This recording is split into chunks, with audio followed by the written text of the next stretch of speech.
I'm very delighted to introduce you my research paper, whose title is A Qualitative Study Regarding the Negative Impacts of Dysmenorrhea on Female Undergraduate Students' Physical Health and Academic Life during the Menstruation Period at CHH.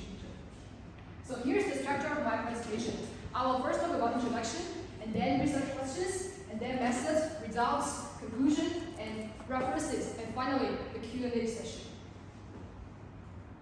So let me first introduce you why I conduct this research. Well, basically, numerous researches have shown that dysmenorrhea can limit daily activities and reduce life quality to a great extent. It has many symptoms, such as diarrhea, nausea, vomiting, headache, and abdominal pain, and thigh pain. While some female students use analgesics such as NSAIDs to relieve the pain. However, it has many side effects such as drowsiness. And it is also shown that dysmenorrhea could have a great damage to academic life to a great extent, causing such as absenteeism, spoiled concentration in class, and declined academic performance.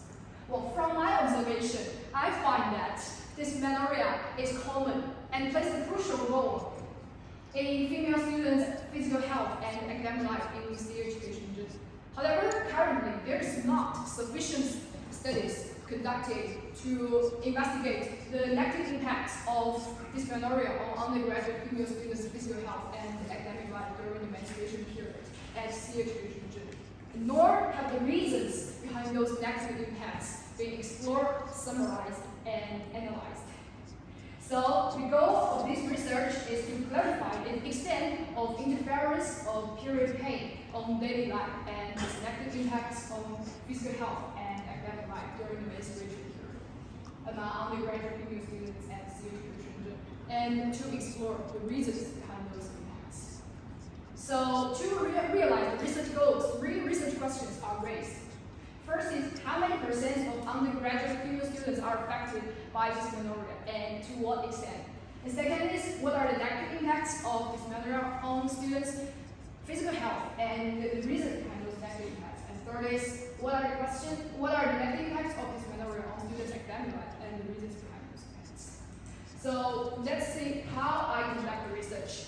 Basically, qualitative studies, mainly semi-structured interviews, were conducted on 17 female undergraduate students in CHH. And they are in different majors. We can see their composition here. And many of them are from clinical medicine. So basically, I asked about their experience regarding dysmenorrhea and also their opinions on the negative impacts of dysmenorrhea on their physical health and academic life during the menstruation period. And of course, the reason behind those negative impacts. And finally, after the data collection, an inductive thematic content analysis was conducted using Excel software. Let's see what I get. Well, basically, 3 predominant themes arose from the interviewees' answers, which are traits of dysmenorrhea, and radiating pain and discomforts brought by dysmenorrhea, and academic inabilities or inconveniences brought by period pain, in which traits of dysmenorrhea refer to the frequency, intensity, duration, and type of period pain. So the main results are that roughly half of the interviewees have high frequency of dysmenorrhea, and more than half of them usually experience severe period pain. All of them usually experience sore pain, and more than 2/3 of them usually experience have dysmenorrhea for 1 to 2 days. And we can during the menstruation, during dysmenorrhea, we can see all of them experience abdominal pain, general weakness, and depression.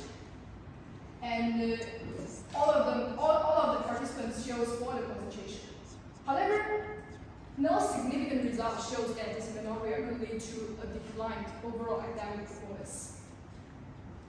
Well, so in a word, I find that unhealthy lifestyles and excess pressure are the main factors contributing to a worsening dysmenorrhea condition in CHH. Well, for example, such as not keeping warm, having a sedentary lifestyle, do not get enough sleep, staying up late, and self-imposed social and academic pressure.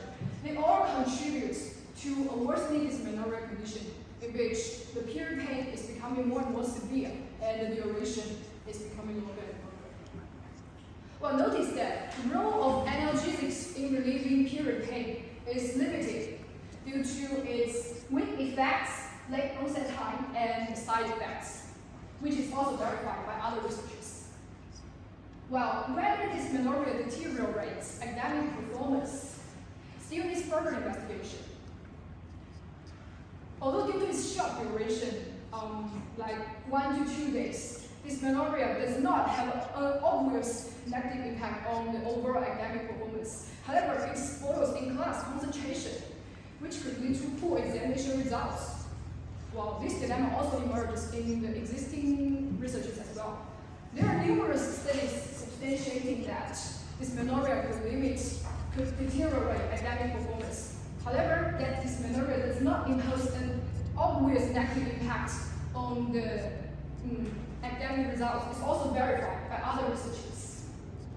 So to conclude my research, basically by interviewing 70 undergraduate female students and asking about their life experiences regarding dysmenorrhea, the negative impacts of dysmenorrhea on undergraduate female students' physical health and academic life during the menstruation period at CHH region are clarified. And the reasons behind those negative impacts are explored and summarized. And from the studies, from the results of this study, I suggest that formulating healthy lifestyles and finding various ways to release pressure are the two main ways that are highly recommended for undergraduate female students to relieve and even to cure dysmenorrhea. And here are my references. So now let's come to the Q&A session. I would be very honored if you can ask me any questions and challenge me. It's my pleasure. So do you have any question regarding any section of my research?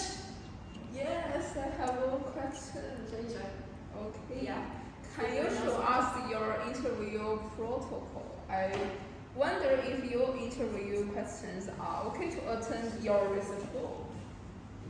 You mean you are wondering, can my interview protocol be okay to attend my research group? To show us some evidence that your interview is true. Okay, of course, that's a very good question. I'd say that you are very helpful because it's a qualitative study, right? Oh, really? Thank you. So, sure, here's my interview protocol. And you can see there are 5 questions.